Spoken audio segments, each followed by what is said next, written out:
Hello everyone, welcome back to physics class. Now from this class onwards, I'm going to start revision. So I'll start with chapter 8, motion. The first thing in motion.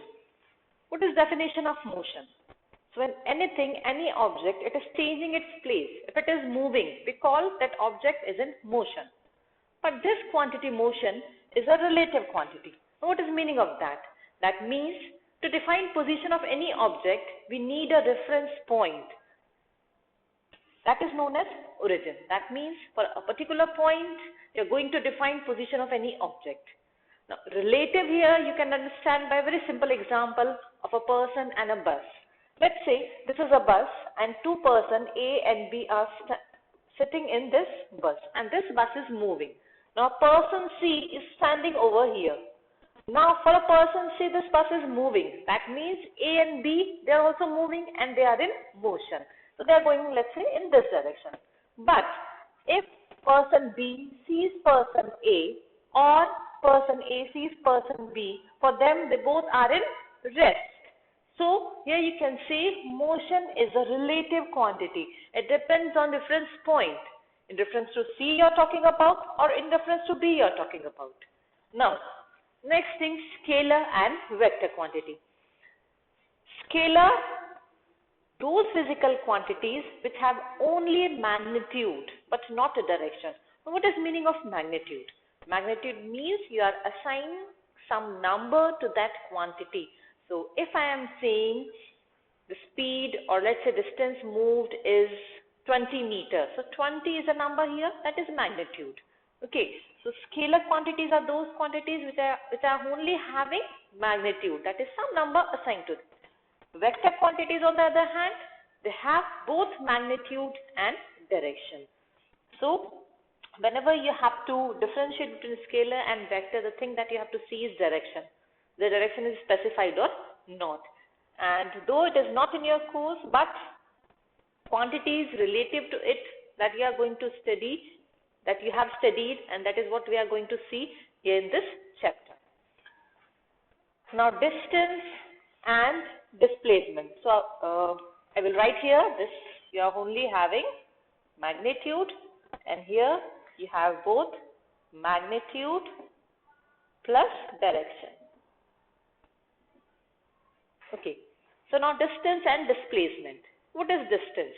If let's say I am moving from this place to that end point of the board, let's say it is 10 meters, then I am coming back.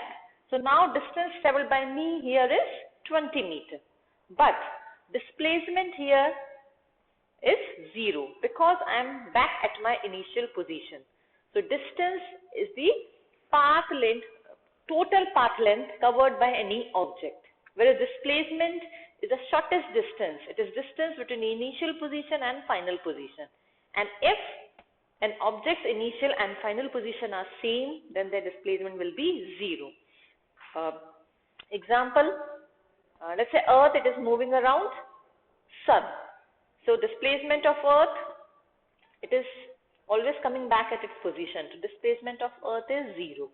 Distance you can calculate, whether it is for 1 or 2 or 3 revolution, that you can calculate. Okay, so let's say a person is standing over here at point A. Then he moves to this point and then it moves to this point. So let's say this is 2, this is 2 meter, this is 2 meter. Now how much is the distance traveled? 2 plus 2, 4. But displacement is distance between final position and initial position, and it should be straight line. You cannot make curve. So from this position to this position. So if you see, this is right angle triangle. So this is your hypotenuse, that is 2 square plus 2 square. That is 4 plus 4, root 8 meter. So this is your displacement, root 8. Whereas your distance is 2 plus 2, 4 meter. Okay.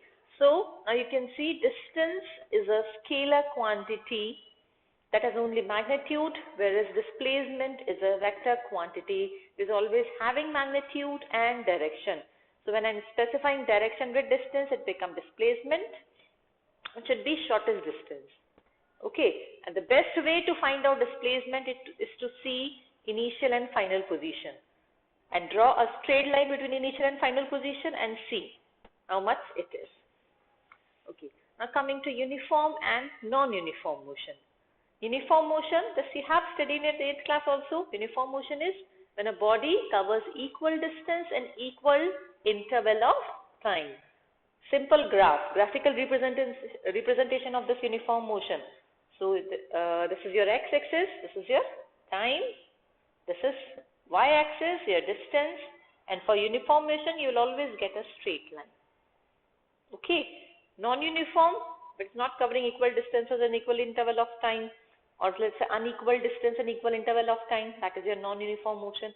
And what you every day see is non-uniform motion. Uniform motion practically is like impossible.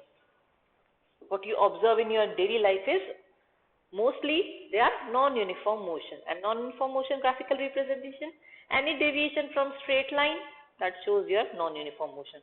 It may be like this, or like this. Any curve, deviation from straight line is non-uniform motion.